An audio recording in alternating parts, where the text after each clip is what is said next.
얘는 너무 머리가 좋고 너무 공부를 잘해서 어떻게 언젠가는 제가 한번 작곡을 해가지고 걔가 피아노를 잘 치고 음도 이게 완전 절대 음감이에요. 그래서 걔가 피아노를 치는데 내가 작곡을 해갖고 줬더니 이놈이 피아노로 탁 두들겨 보더니 하는 말이 아빠 이건 음악이 아니에요 하고는 쳐다도 안 보는 거예요. 저는 그래도 한 3시간 동안 꽤 열심히 음표를 그려서 줬는데도 말입니다. 그래서 뭔가 알지 못할 불행이나 비극이 닥칠 것이다 생각을 하면서도 하루하루 보냈습니다. 그러다가 둘째 애가 태어났어요.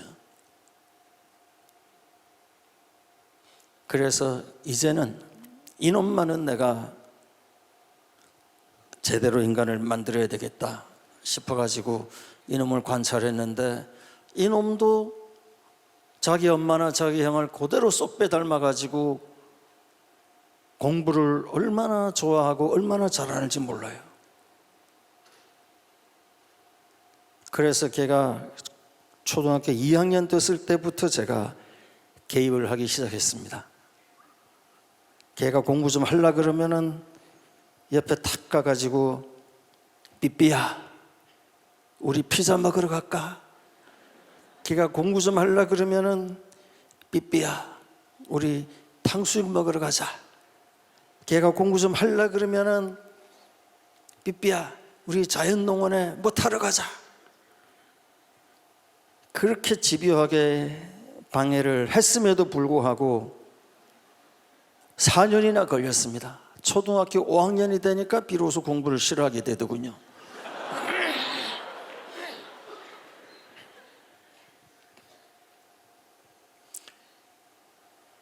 (5학년) 어느 날 비로소 내가 우리 삐삐한테, 저는 큰 애는 별명을 쯔쯔라고 지어주었고요, 공부만 한다고 쯔쯔입니다. 작은 놈은 귀여워서 삐삐예요. 언젠가 내가 등산을 가려고 하니까 내 친구가 전화가 와서 하는 말이, 요즘 밖에 쯔쯔가무시병이 유행하니까 조심하게.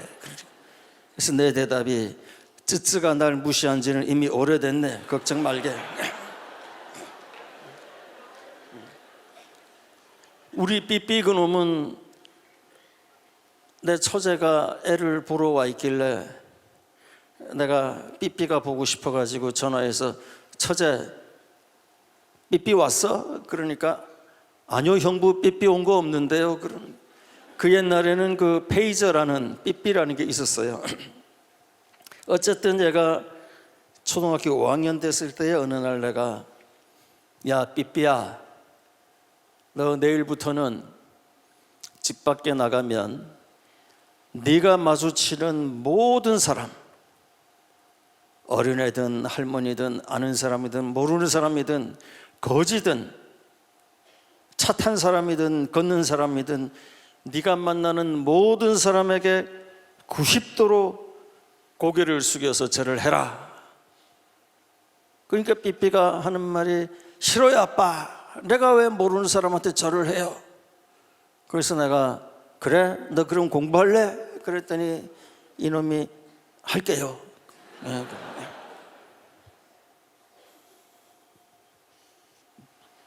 그래서 이놈은 그 다음부터는 목욕탕을 가면은 때 미는 사람한테 쪼르르 쫓아가서, 아저씨 오늘 때 몇 사람 밀었어요? 그 90도로.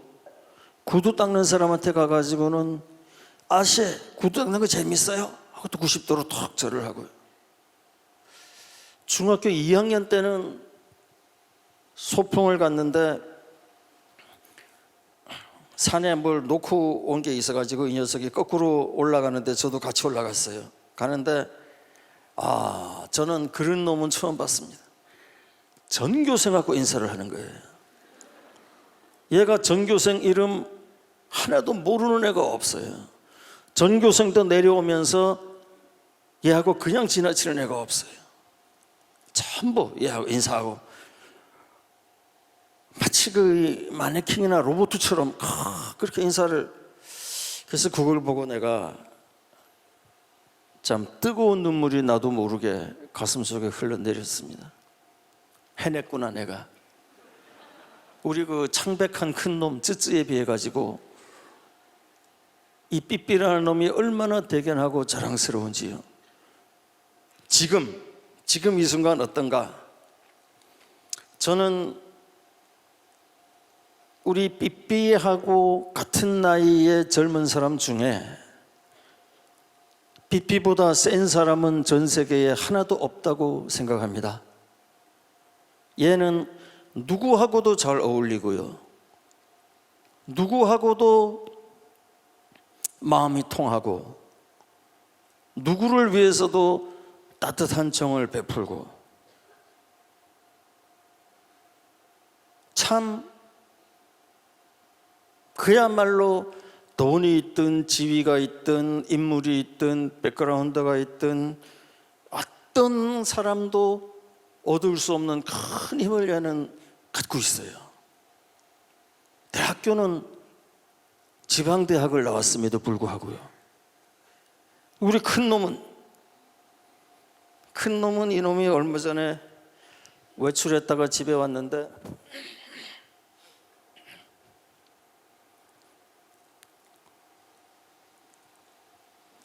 자기 방 문을 꽝 닫고 들어가서 나오지도 않아요. 자기 엄마가 그냥 1시간을 두들겨가지고 문 열게 하고 보니까 애가 막 완전히 부어 있어요.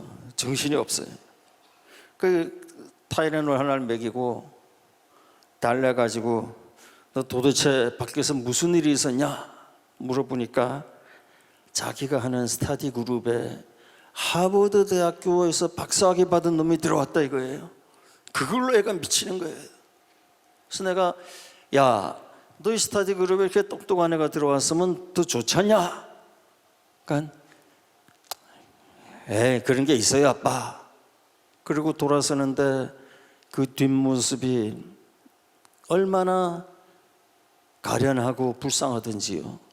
내 아들이라서 불쌍한 게 아니라 그 너무나 창백하고 편협한 공부만 쫓던 아이의 뒷모습이 얼마나 한심한지 참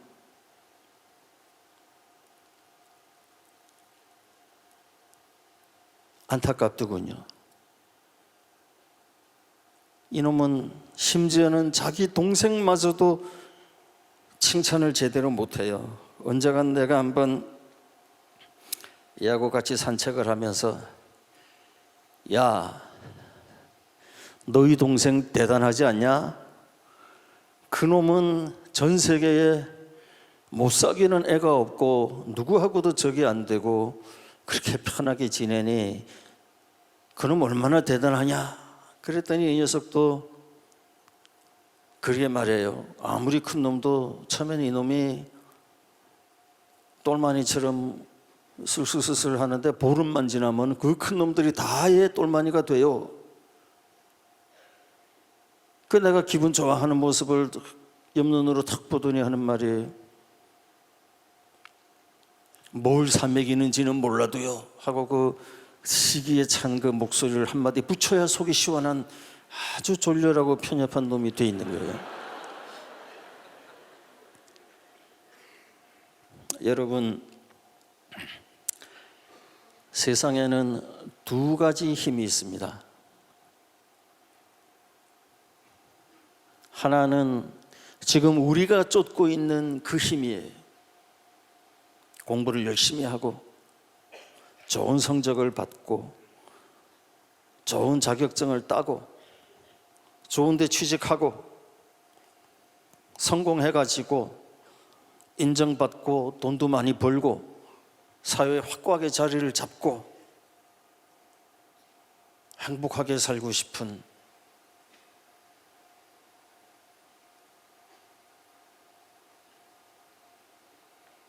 이 태어나면서부터 경쟁을 벌일 수밖에 없는 사회에서 너무나 당연한 욕구요, 노력이요, 바람입니다. 그걸 뭐라 그럴 수 없어요.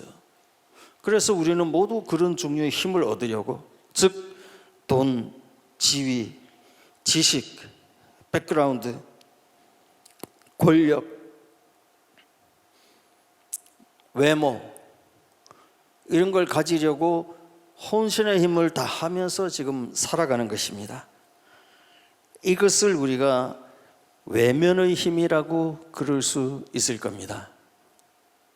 그런데 이 외면의 힘은 매우 안타깝게도 치명적 약점이 있습니다. 그 약점이 무엇인가 하면은, 이 힘은 가지면 가질수록 정작 그 모든 것의 원천이 되어야 되는, 그 모든 것의 목적이 되어야 되는 자기 자신을 잃게 됩니다.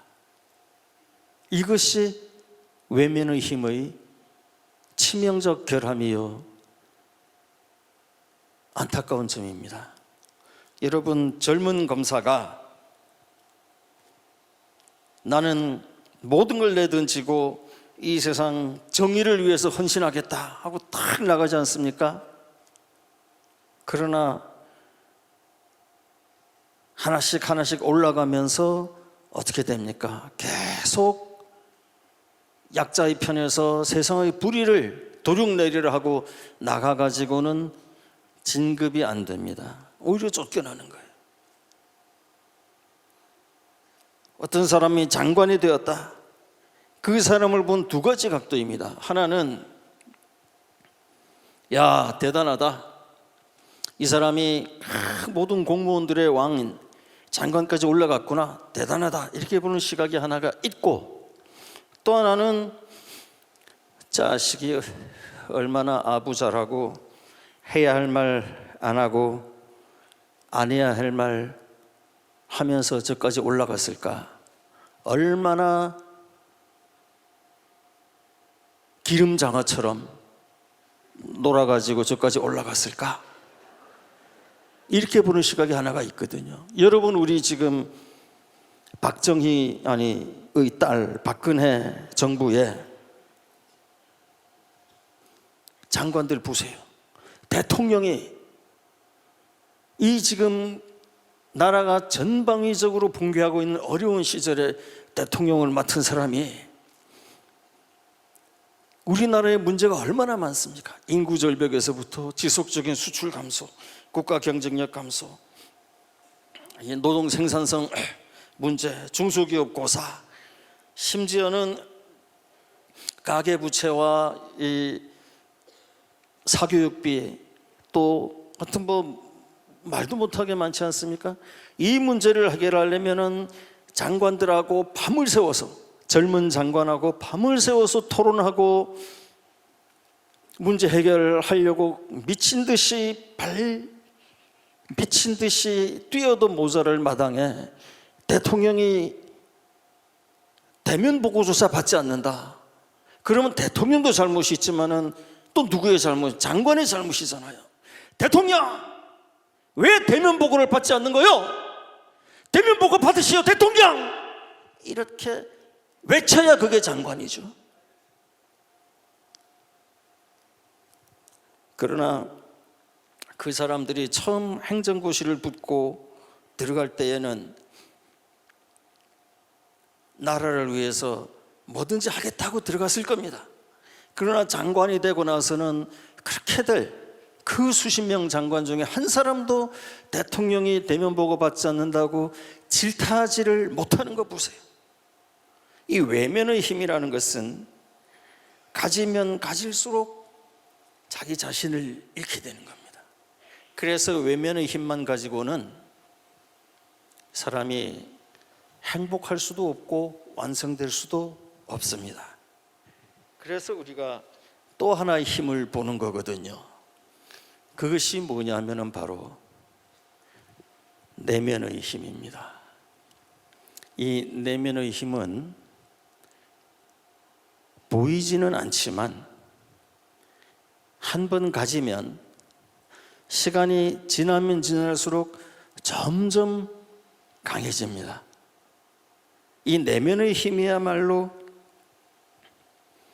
사람을 강하게 하고, 아무리 어려운 세상에 와도, 아무리 힘들고 모든 것이 다 암흑뿐인 그런 세상에 와도 광명에 찬 세상과 똑같이 살아나갈 수 있게 하는 힘입니다. 안타깝게도 학교 교육에서는 이 내면의 힘에 집중해서 가르칠 수가 없어요. 그건 교육이 나빠서가 아니라 이 학교 교육은 기본적으로 나라에 필요한 쪽으로 사람들을 보내기 위해서 하는 겁니다. 이것이 그냥 학생 한 사람 한 사람의 인생이나 행복을 위해서 하는 교육이었으면 참 좋겠는데, 그게 그렇게 가가지고는 이것이 다 세계적으로 경쟁을 하기 때문에 우리나라에서도 이 휴대폰을 만들어내는 아주 공부를 많이 한 그런 사람들이 필요한 거거든요. 그래서 나라는 주로 그런 쪽으로 교육을 배치하기 때문에 교육에서 모든 걸 가르쳐 주진 않습니다. 그래서 여러분들처럼 이렇게 강연도 듣고 독서도 하고 사색도 하는 것이 굉장히 중요합니다. 인생은 참으로 어렵고 힘듭니다. 특히 그것이 외면의 세계만 향해 가지고 질주하는 사람에게는 이것이 너무너무 힘듭니다. 주위를 보면은 온통 성공한 사람들 뿐이고, 인터넷을 봐도 운동선수 누가 얼마를 받았니, 영화배우가 어떤 집에 사니, 그 누가 뭐 토토를 맞았니, 로또를 맞았니, 뭐 별것 다 나오죠. 그러면은 남들은 이런데 나는 어떤가? 또는 내 친구의 아버지는 이런데 내 아버지는 왜 이렇게밖에 안 되는가? 이렇게 생각할 수밖에 없도록 지금 세상 구조가 그렇게 갑니다. 인터넷이나 이런 통신의 발달이 그런 걸 오히려 더 조정하고 더 부추겨요.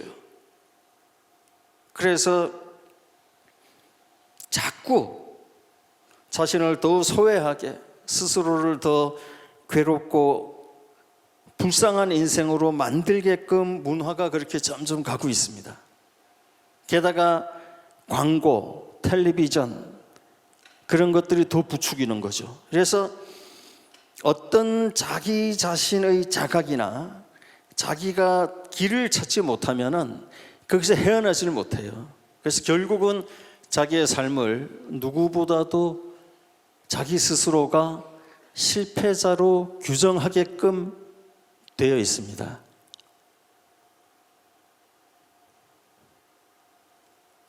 자기 길을 자기가 찾아야 됩니다. 자기 내면의 세계를, 자기 내면의 가치를 찾아야 됩니다. 이것은 아무리 훌륭한 교육도 교육이 여러분들에게 그 길을 가르쳐 줄 수는 없어요. 스스로 고민을 해야 됩니다. 어떤 길을 찾을 것인가? 내면의 힘은 많이 있습니다. 진지함도 있고요, 성실함도 있고, 순수함도 있고, 사랑도 있고, 희생도 있고요, 검소함도 있고 있습니다. 여러분, 나는 돈을 많이 벌겠어. 돈을 많이 벌어서 아버지도 어머니도 호강시켜드리고 주변도 많이 돕겠어. 좋은 꿈입니다, 물론. 그러나 이루기가 어렵고요, 무엇보다도 유치합니다. 거꾸로 이런 꿈도 있습니다. 나는 돈을 많이 안 벌 거야.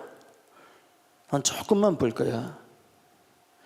그리고 남는 많은 나의 열정과 시간을 내가 생각하는 올바른 일, 또는 내가 진정 좋아하는 일을 위해서 쓰겠어. 이런 꿈도 있거든요. 세상에는 한 꿈만 있는 게 아닙니다. 아까 제가 얘기했던 쯔쯔와 삐삐를 보세요. 삐삐는 쯔쯔에 비해서 공부를 상대도 안 되게 못하지만 그러나 쯔쯔보다 100만 배는 행복한 삶을 살고 있습니다. 삶은 한 길만 있는 게 아니거든요. 저는 많은 사람을 만나봤습니다.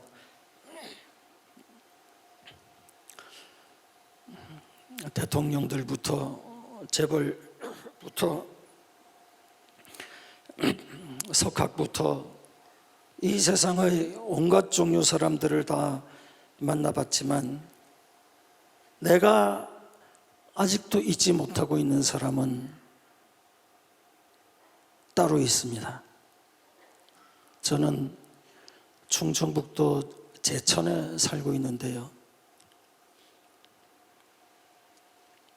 어느 월요일 아침 목욕탕을 갔다가 옷을 다 벗고 이제 탕 안에 들어가려고 하는데 누가 저를 불러요. 선생님. 확 돌아보니까 어떤 사람이 저를 불렀어요. 기분 나쁘게 자기는 옷을 다 입고 있어요.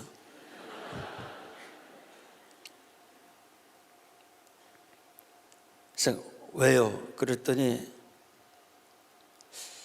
여기 아주 고급 빵을 파는 제과점이 혹시 부근에 있을까요? 그렇게 묻는 겁니다. 그래서 제가 저기 밑에 내려가면은 파리바게뜨가 있습니다. 근데 그렇게 아침 일찍 그런 게 묻는 게 이상해서 왜 그러시죠? 여기 분이 아니세요? 그랬더니 예, 저는 지난 금요일 날 서울서 내려왔는데 양로원에서 금, 토, 일 3일 봉사하고 지금 이제 올라가려고 하는 길입니다. 그런데 그 할머니들이 눈에 밟혀가지고 도저히 그냥 못 올라가겠네요. 빵이라도 사드리고 가려고 합니다.